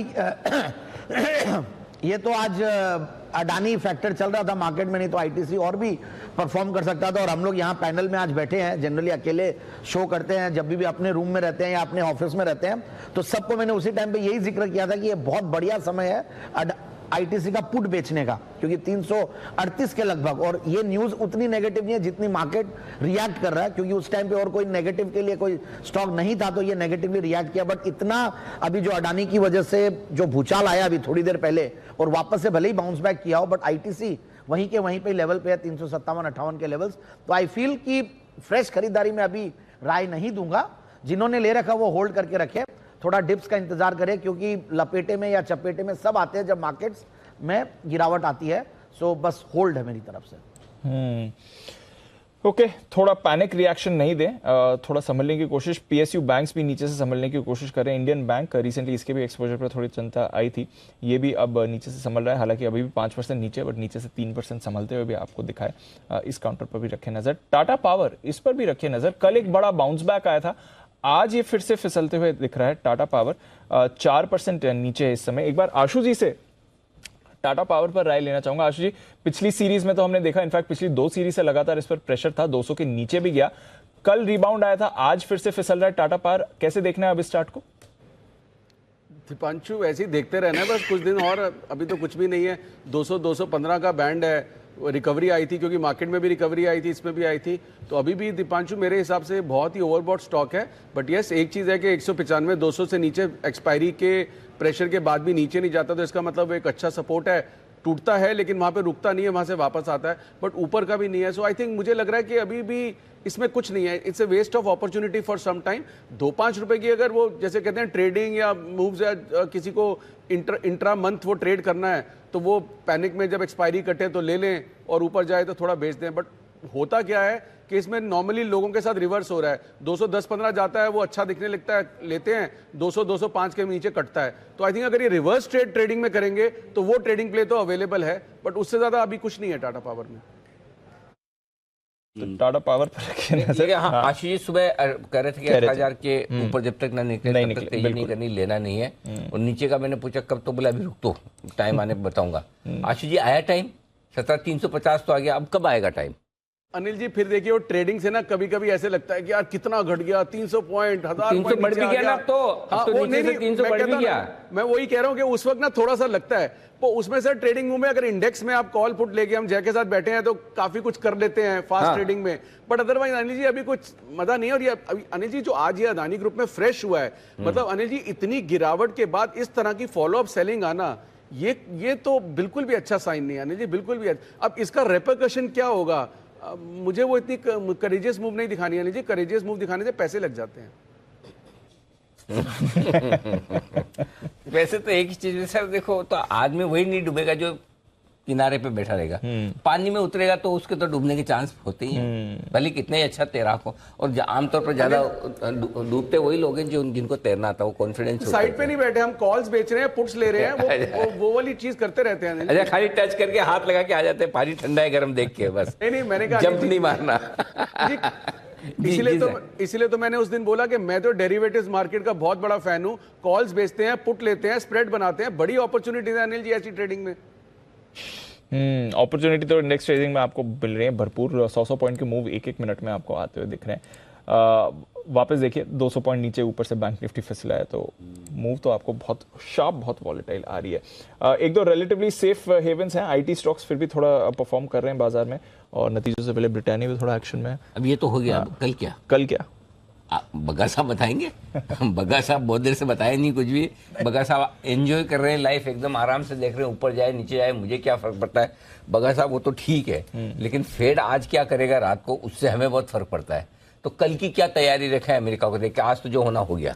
फेड ज्यादा जरूरी है, अडानी ज्यादा जरूरी है कल? हाँ, ये भी बात सही है। हमारा तो अब इतना डैमेज हो गया कि जो फेड का डैमेज अब कुछ बचा ही नहीं। आई थिंक इतना हो गया, तो पॉइंट डाउ फ्यूचर्स थोड़ा अभी ढीला है, थोड़ा नीचे है। देखिए कमेंट्री तो हॉकिश आएगी। अच्छा, उनको अभी बिकॉज जितना जल्दी ये मार्केट्स रिकवर करेंगे, वेल्थ इफेक्ट आ जाता है, इन्फ्लेशन पे इम्पैक्ट आ जाता है, तो वो नहीं चाहते कि लोग थोड़ा सा फिर से एक्सूबरेंस आए। उनको सेंटिमेंट तोड़ना है ओवरऑल, ताकि डिमांड कम हो इकोनॉमी में, लोग खर्चा करना बंद करें। तो हॉकिश तो बोलेंगे वो। अब ये है कि मार्केट ने कितना पचाया हुआ है। हमारे मार्केट ने तो आज ओवर एक्सटेंड हो गया ये फॉल, कुछ फंडामेंटल से कनेक्शन ही नहीं है, सेंटिमेंट बेस्ड है और मोमेंटम है। ये जब एल्गोस बेचने आते हैं, फॉरेन सेलिंग हम देख रहे हैं पिछले थर्सडे से ही 5-5 हज़ार करोड़ रोज का आ रहा है। तो ये बहुत बड़ा सेलिंग आ रहा है, इंडिस्क्रिमिनेट सेलिंग आ रहा है। एक ग्रुप के ऊपर है, ठीक है, गवर्नेंस इश्यूज वो डिफरेंट है, बट वो कंटेजियन पूरे मार्केट में आना वो बहुत वाइड स्प्रेड हो गया। तो फेड को हमने ये देखना है, 25 बेसिस पॉइंट तो 98% प्रोबेबिलिटी दिखा रहा है फेड फ्यूचर्स। 25 बेसिस पॉइंट तो लगभग तय है। मार्च के बारे में क्या बोलेंगे वो 66% प्रोबेबिलिटी है मार्च में 25 बेसिस पॉइंट और होना। वो आई डोंट थिंक वो कमेंट करेंगे, वो बोलेंगे डेटा ड्रिवन है, डेटा देखते हैं। अभी लेबर मार्केट फिर भी टाइट है और इन्फ्लेशन नीचे आया है बट 2% से बहुत दूर है अभी, तो टाइम है अभी और हायर फॉर लॉन्गर हम रहेंगे। एंड ये मार्केट पिछली बारी उन्होंने दिसंबर में इतना कह दिया था मुंह भर के कि मार्केट जिस तरह से बिहेव कर रहे हैं हमारा काम मुश्किल हो रहा है। तो 6% यूएस मार्केट अनिल जी दौड़ गए जनवरी में, तो उनको और घबराहट होगी फिर। तो अनिल जी फेड क्या देखेगा कि अभी तक उन्होंने जो भी पॉलिसी डिसीजन लिया उसको इकोनॉमी कैसे रीड कर रही है, कैसे एब्जॉर्ब कर रही है। यूएस में 6 महीने 1 साल पहले सिचुएशन ये थी कि एक जॉब के लिए आपको एक खाली पोजीशन, एक बंदों को 3 पोजीशन अवेलेबल थी। अच्छा, normal salary hike was 20 to 30%। अच्छा, that has been come to 1 salary 1 job 1 person, so that has come down. Housing prices जो बहुत बड़े लेवल पे बढ़ी थी नॉर्थ अमेरिकन कंट्रीज के अंदर, that is now tapering of. Okay, economy के अंदर डिमांड लेवल अभी भी यूएस इकोनॉमी के अंदर बहुत जबरदस्त है। आप यूएस इकोनॉमिस्ट से बात करो अलग बात करेगा, लेकिन यूएस के बिजनेस पर्सन से बात करो एकदम अलग तरह की बात करेगा। बोला कि business is very very robust, तो वो उनको क्लियरिटी है। तो जो फीडबैक आ रहा है यूएस मार्केट से, जो आप एक्चुअल लोगों से बात करते हो, उनका फीडबैक ये है कि यूएस फेड जो कर रहा है उनको अपनी पॉलिसी का इफेक्टिवनेस दिख रहा है। तो टोन में भी हॉकिश बट बड़ा रेट हाइक्स नहीं लग रहा है हमको ऐसा, और डीप रेसेशन की बजाय एक light touch kind of thing situation में हैपन। तो ये सिचुएशन है। हाँ, अगर कल फेड कल क्या करे उसके बेस पे हम डिसाइड कर सकते हैं कि कल अडानी स्टॉक के लिए किसको ब्लेम किया जाए। आज तो क्रेडिट स्विस को कर दिया, कल किसको करे वो डिसाइड कर लेंगे। तो एक अच्छी खबर आपको मैं सुनाना चाहता हूँ। अब बाजार बंद होने में सिर्फ 8 मिनट बचे। हाँ ये अच्छी खबर है। हाँ, क्योंकि 32% अब अदानी एंटरप्राइज टूट चुका। 32 अभी 35 हो गया सर, था बट मुझे ये नहीं पता है कि अगेन मैं उस पॉइंट पे आ रहा हूँ कि आपने लास्ट टाइम कब देखा था ये 10 टाइम पे Adani ports. I know fair है, बट थोड़ा सा अगर रिलेटिव वैल्यूएशन भी देखो सर, 6-7 टाइम पे ईवी बेटा अंबुजा सीमेंट्स है। वैल्यूएशन इज रिलेटिव वैल्यूएशन की जो बात है ना, वैल्यूएशंस आर वेरी रिलेटिव। जब बढ़ते वक्त भी लोग नहीं देखते हैं, घटते वक्त भी नहीं देखते हैं, दोनों तरफ वही वाली चीज देखना चाहिए। हाँ, ऊपर इधर देखना चाहिए। 1950 ये कोई साल नहीं है जिसका मैं जिक्र कर रहा हूँ, ये है वो लेवल जिसका जो आज का लो है अदानी एंटरप्राइजेस का। 1950 का लो बनाया, अब 2040। 1950 3200 रुपए में कल ही सब लोग बहुचर्चित फैमिली ऑफिसर्स ने लिया है। सो कॉल्ड बहुचर्चित फैमिली ऑफिसर्स, देखो उनके एडवाइजर्स का आज क्या होगा। 3-20 की स्ट्रैटेजी अनिल जी की तरफ से लेते हैं। अपडेट कर दूं एक बार फिर। बिल्कुल वैसे आई डोंट नो आज कितनी वैल्यू है इसकी, बट डाउ फ्यूचर्स 125 अंक नीचे है, नैस्डैक फ्यूचर्स 25 अंक नीचे है। यूरोप एक्चुअली पॉजिटिव है, हल्की बढ़त बट पॉजिटिव है। एशिया भी ठीक था, इनफैक्ट लार्जली एशिया पॉजिटिव ही था। रुपया भी एकदम स्टेबल है, आज सुबह थोड़ी स्ट्रेंथ दिखा रहा था, वो स्ट्रेंथ गिव अप करके एकदम फ्लैट है रिलेटिवली। और कच्चा तेल भी ठीक है, आज ओपेक की भी बैठक आने वाली है, फेड की भी पॉलिसी आएगी। हमारे हाल तो आपने देख लिए हैं, क्या करना है कुछ करने जैसा है नहीं दीप। पहले तो आज जो ये गिरा इसकी गिरावट को देख के कल अदानी ग्रुप के शेयरों के दम पे और गिरेंगे, रुकेंगे, बढ़ेंगे, किसको पता। ऊपर से फेड की मीटिंग और उससे पहले 125 पॉइंट नीचे डाउ फ्यूचर्स है। 5-7 दिनों से अमेरिकी बाजार मजबूत होकर हाई पर जा रहे हैं। थोड़ा भी कुछ झटका लग गया तो वो भी गिर जाएंगे, हम तो पहले से मरे पड़े हैं। अब लेने के लिए हिम्मत ही नहीं है, बेचने के लिए डर है कि कहीं ऐसा तो नहीं हम एकदम लोअर लेवल पर बेच के जा रहे हैं। तो ऐसा करना कौन सा जरूरी है। अच्छा, प्लस आपको ये भी नहीं पता कि जो अभी हमारे बसंत माहेश्वरी साहब बता रहे थे, बजट की फाइन प्रिंट में से कौन सा सांप बाहर निकल कर आएगा पता नहीं चलता। तो इतनी सारी चीजों के बीच में कुछ भी नहीं करने की जरूरत है। बेहतर है आप जस के तस बनाए रखें, बने रहें और आराम से पोजीशन स्टे लाइट। सिंपल है, जो 2 इंपॉर्टेंट लेवल हैं 17,600 उसके नीचे बंद नहीं हो रहा। तो आखिरी उम्मीद तेजी करने वालों की जो है 17,600 की क्लोजिंग उसके नीचे नहीं मिल रही, तो वो आप कह सकते हैं। बैंक निफ्टी 40,300 के नीचे बंद नहीं होना चाहिए, उसके नीचे बंद नहीं हो रहा। तो एक आखिरी उम्मीद आप कल के लिए रख सकते हैं कि इतनी खराब क्लोजिंग नहीं हो रही। कल आपका गुरुवार है, वीकली क्लोजिंग है और बहुत सारा कुछ है, तो इसलिए बेहतर है कि दीप कुछ भी ना करें। अगर आपकी पोजीशन है तेजी की 17,300 या 17,400 का पुट आपके पास होना चाहिए। शॉर्ट है तो वैसे जरूरत नहीं, फिर भी आप 17,800 या 17,900 का कॉल ऑप्शन लेकर अपने आप को हेज कर सकते हैं। बैंक निफ्टी में 40,000 का पुट और 41,000 का कॉल आपकी पोजीशन के हिसाब से आपको हेज करके रखना चाहिए। अंडरस्टूड, ठीक है। तो ये सारी पोजीशंस आपके सामने, हल्के रहिए और हेज जरूर करके जाइए, ये आपके लिए क्लियर संकेत आ रहे हैं। बीच में आईसीआईसीआई बैंक थोड़ा मूवमेंट इस समय दिखा रहा है, बाकी बैंक्स की तो हालत खराब है। आईसीआईसीआई बैंक पर अभी एक मूव आई, एक बार जरा चार्ट पे पुल अप करिए। 2% ऊपर आपको आईसीआईसीआई बैंक दिखेगा, तो इसमें कुछ एक्शन हो रहा है। एक बार राय भी ले ली जाए आईसीआईसीआई बैंक के। जय, जरा बताएं, आईसीआईसीआई बैंक 850 का लेवल इस समय, बाकी वॉलेटिलिटी में अब ये थोड़ा संभलने की कोशिश कर रहा है। जी दीप, अगर हम देखें तो आज जब बैंक निफ्टी 42,000 गया तो उसमें एक मेजर रीज़न तो आईसीआईसीआई बैंक, एचडीएफसी बैंक, यही बैंक्स थे जो डेफिनेटली अच्छा कंट्रीब्यूट कर रहे थे आज मॉर्निंग सेशन में। But then as of now अगर हम देखें दीपांशु, तो मुझे ऐसा लग रहा है कि आईसीआईसीआई बैंक में अब on the upside somewhere around the levels of 870, 875, ये जो नियरली अराउंड आज के हाइज जो बने थे वो जब तक अब नहीं निकलते तब तक मुझे ऐसा लग रहा है कि यहाँ पे आपको हाई लेवल्स पे सेलिंग प्रेशर ही देखने मिलेगा।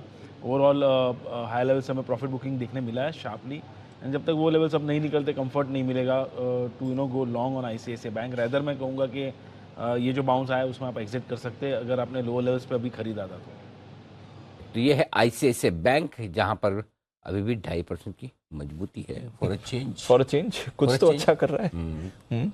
एक और काउंटर उसके बाद भी बैंक निफ्टी का ये हाल है। Exactly. सोचो, जब आईसीआईसीआई बैंक 2.5% ऊपर नीचे होता तो क्या। एक्चुअली जो अदानी ग्रुप के शेयरों की वजह से जो मार ज्यादा पड़ रही वो पीएसयू बैंक, सरकारी बैंकों पर पड़ रही, क्योंकि एक्सपोजर वहां ज्यादा है, बिल्कुल उस वजह से वहां मार ज्यादा पड़ती दिख रही है। एसबीआई कार्ड्स, ये आज सरप्राइज मूवर है। कुणाल जी, एक बार एसबीआई कार्ड्स देखें। आई डोंट नो, बजट का कुछ इंस्पिरेशन लिया है, बाजार आज इस पर फोकस नहीं कर रहा है इसलिए थोड़ा संभला हुआ है, बट एसबीआई कार्ड्स में क्या चल रहा है सर? काफी समय से स्टॉक अंडर परफॉर्म कर रहा है। आज इसमें पिछले 2 या 3 सत्रों में हमने अच्छी रिकवरी निचले स्तरों से देखी है, तो मुझे लगता है ओवरऑल चार्ट ठीक है। और अगर आप याद करेंगे, जब पहले भी इसकी चर्चा हम लोगों ने की थी तभी मैंने कहा था कि 700 रुपए के आसपास एक अच्छा बाय जोन है, वहीं से बाउंस आता हुआ देखा है। तो मुझे लगता है कि एक बार के लिए स्टॉक 780 तक भी जा सकता है। जिनके पास पोजीशन है होल्ड करने की मेरी राय। ओके, पोजीशन है, होल्ड करके चलिए, कोई परेशानी वहां पर नहीं है। चलिए फिर क्लोजिंग की तरफ बढ़ते हैं। इवेंटफुल तो कहना कम रहेगा, बट एक रोलर कोस्टर बजट डे रहा। जितनी वॉलेटिलिटी बजट डे में आती है उससे कई ज्यादा वॉलेटिलिटी आज आपको मिली। बजट एज सच, जैसा हमारे सारे एक्सपर्ट्स भी कह रहे थे, बाकी सारे मेहमान भी कह रहे थे, बहुत बढ़िया था, अनाउंसमेंट्स अच्छे थे, सबको पसंद आया। इमीडिएट रिएक्शन बजट के बाद का बहुत ही बढ़िया रहा, बट उसके बाद जो अदानी ग्रुप के कंसर्न्स आए उससे पूरा का पूरा बजट चेयर वाइप ऑफ होकर आप देख रहे हैं एक बार फिर से बाजार में गिरावट हुई है। तो ऊपर से नीचे फिसलने के बाद अब बाजार बंद होने के लिए है तैयार। 17,600 निफ्टी होल्ड कर रहा है, हालांकि एक बार के लिए आज 17,400 के नीचे भी इंट्राडे में आपने बाजार को जाते हुए देखा था। बैंक निफ्टी भी 39,000 के लेवल्स इसने दिखाए थे, बट अब रिकवर होकर आपको करीब 100-125 अंक नीचे बंद होते दिख रहा है। ऑफ कोर्स सबसे बड़ा कंसर्न बाजार के लिए अदानी ग्रुप शेयर्स की तरफ से ही आया था। अदानी एंटरप्राइजेज, अदानी पोर्ट्स भारी गिरावट के साथ अब करीब 30% नीचे अदानी एंटरप्राइजेज आपको दिख रहा है। अपनी लाइफ हाई से एग्जैक्टली आधा हो चुका है 1.5-2 महीने में। 2 महीने में ये काउंटर आप कह सकते हैं लाइफ हाई से आधा होते हुए आपको दिख रहा है। अदानी पोर्ट्स में भी आज भारी गिरावट है। अंबुजा, एसीसी, यहाँ पर भी भारी बिकवाली रही। Of course Adani transmission, Wilmar, Adani green energy, total gas और अदानी पावर, यहाँ पर भी आपको लगातार वीकनेस बनती हुई दिख ही रही है। आज भी निचले सर्किट पर कई सारे कैश काउंटर्स थे आपके लिए। थोड़ी राहत चुनिंदा बैंक काउंटर से आपको आती दिखी towards and, specially ICICI bank, जिसको अभी हम हाईलाइट कर ही रहे थे, तो उस पर रखेगा नजर। देखते हैं कल इस पर एक मूव आती है कि नहीं। जेएसडब्ल्यू स्टील, टाटा स्टील, यहाँ पर अच्छा एक्शन रहा। आईटीसी इनिशियल नेगेटिव रिएक्शन आया, उसके बाद अब 2% ऊपर बंद हो रहा है। टाटा कंज्यूमर, टीसीएस, नतीजों से पहले Britannia, HDFC bank, Divi's, Eicher, Infy, LNT, tech Mahindra, Wipro और कोटक, यहाँ पर खरीदारी रही। अदानी ग्रुप के अलावा इंश्योरेंस स्टॉक्स की भारी पिटाई हुई है, जो 2 बड़े नेगेटिव अनाउंसमेंट्स बजट में आए हैं इंश्योरेंस सेक्टर के लिए। तो SBI Life, HDFC Life, ICICI Pru, Max Life, इसके साथ ही श्रीराम फाइनेंस और बाकी इंश्योरेंस कंपनीज, बजाज फिनसर्व भी देख लीजिए, LIC, new India assurance, GIC पर भी आपने भारी गिरावट देखी है। मारुति, एक्सिस, सन, कोल इंडिया, एमएनएम, यूपीएल, यहाँ पर भी आपने वीकनेस देखी है। वायदा बाजार, अदानी ग्रुप के अलावा और बड़े ब्रेकडाउन्स आपको आते हुए दिखे हैं। HAL, bank of Baroda, Canara bank, नतीजों के बाद Jubilant food, Indus towers, Vodafone, जहां पर इन्होंने फ्रेश फंड रेजिंग भी करी थी अपने एक पार्टनर को पे बैक करने के लिए। India Bulls housing, RBL, Chambal, Canfin, PFC, BEL, ये भी आपको वीक दिख रहे हैं। इंडियन होटल्स आज का स्टॉक ऑफ द डे भी था, जबरदस्त कन्विक्शन भी था, बजट भी अच्छा रहा और नतीजे तो इनके दमदारी आए, 7.5% ऊपर। चोला इन्वेस्टमेंट, जेएसपीएल, डिक्सन, यहाँ पर एक्शन रहा। गुजरात गैस, यहाँ पर आपको सुबह से ही तेजी दिख रही है। Polycab, SBI cards, Alkem laboratories, SRF, Godrej consumer, Biocon और ट्रेंट यहाँ पर भी रखे फोकस। और सिंजीन भी रेडार पर है, जो आज सुबह बड़ी ब्लॉक डील हुई है। बायोकॉन ने 10% हिस्सा में, कल बायर्स के नेम भी सामने आएंगे, उस पर भी करेंगे फोकस। मिडवीक एक्शन जितना चाहिए होता है अनिल जी, पूरा आपको स्क्रीन पर मिला है। क्लोजिंग आपको सिर्फ 50 अंक नीचे दिखेगी 600 के ऊपर निफ्टी पर, और जो इंट्राडे स्विंग हुए हैं 600 पॉइंट के, वो जबरदस्त रहे हैं सर। एब्सोल्युटली, और बड़ा भारी भरकम नुकसान आज बेहतरीन बजट के बावजूद होता दिखा है, और उसकी पूरी की पूरी जिम्मेदारी है अदानी ग्रुप के शेयरों की, जिनमें तेज गिरावट की वजह से बाजार का मूड माहौल अच्छे बजट के बावजूद खराब हो गया। 17,600 को बड़ी मुश्किल से होल्ड करने में कामयाब रहा है निफ्टी क्लोजिंग बेसिस पर, और बैंक निफ्टी 40,500 के आसपास बंद होता हुआ दिख रहा है। आइए बढ़ते आगे, हमारे सभी एक्सपर्ट से विदा लेने का वक्त है, लेकिन विदा लूँ उससे पहले बता दूं, ये विदा नहीं हो रहे हैं, कुछ नए आ रहे हैं और नए एक्सपर्ट हमारा बजट का बिग पैनल आने की तैयारी में है, और हमारे साथ स्टूडियो में आ रहे हैं रामदेव सर, सुनील सिंघानिया जी, नीलेश भाई तो आ ही चुके हैं, बस मैं जा ही रहा हूँ उनको लेने के लिए, और मधु कैलाश भी आने की तैयारी में है। तो इन चारों दिग्गजों के साथ होगा बजट बिग पैनल। 4 से 5 बजे तक 1 घंटे का हमारा विशेष आयोजन बजट को लेकर होता हुआ दिखेगा। इन सब के साथ समझेंगे, जानेंगे कि बजट में क्या कुछ अच्छा है, क्या कुछ खराब, और आगे बाजार की दिशा दशा कैसी रहेगी और निवेश के मौके कहाँ बनेंगे। लेकिन उससे पहले बजट महासभा में हमारे सभी मेहमानों का बहुत बहुत धन्यवाद। बग्गा साहब ने सुबह से लंबी इनिंग खेली है, और वरिंदर साहब, और कल भी सर आपके तो कल भी सर, कल के बगैर फेड चेयरमैन पूछते हैं सर फ्री हो, उसके बाद मैं उस दिन मीटिंग रखूँ, क्योंकि नेक्स्ट डे आप ही को बताना है। ऐसी पकड़ते हैं, ऐसे ही घुमाते हैं सर। विजय वत्सी साहब का भी धन्यवाद। और बजट महासभा में, अच्छा बाय द वे, हाँ मैं बताऊँ, बजट स्टॉक एक्सचेंज में हमारे जितने मेहमान हैं सर, ये सिर्फ एक दिन के लिए नहीं है, बजट स्टॉक एक्सचेंज कल भी लगेगा, बिल्कुल है। हमारे सारे एक्सपर्ट्स कल भी आपको इसी तरह से, इसी सेटअप में, इसी तरह से लाइव यहीं पर दिखेंगे, और कल भी एक शानदार जानदार प्रोग्राम आपके लिए होगा। तो सभी आप सभी का आज के लिए धन्यवाद। कल सुबह आप सबसे फिर होगी मुलाकात। मुझे दीप को भी इजाजत दीजिए, मुझे तो क्या देनी है, मैं वापस आ ही रहा हूँ थोड़ी सी देर में, 2, 4, 5, 10 मिनट में। लेकिन मृत्युंजय हमारे साथ तैयार है कमोडिटी बाजार में भी बजट के बाद जो कुछ भी एक्शन हुआ उसे आगे बढ़ाने के लिए। मृत्युंजय बताएं। बिल्कुल सर, बड़ा एक्शन है, और खास करके बुलियन मार्केट के लिए बहुत महत्वपूर्ण ऐलान हुए हैं। उन ऐलानों का मतलब क्या है, और खास करके एग्रीकल्चर सेक्टर के लिए जो ऐलान हुए हैं ये कितने अहम हैं, और क्या इन ऐलानों से किसानों के चेहरे पर मुस्कान आएगी, इस पर डिटेल में बात ब्रेक के बाद बने रहिए।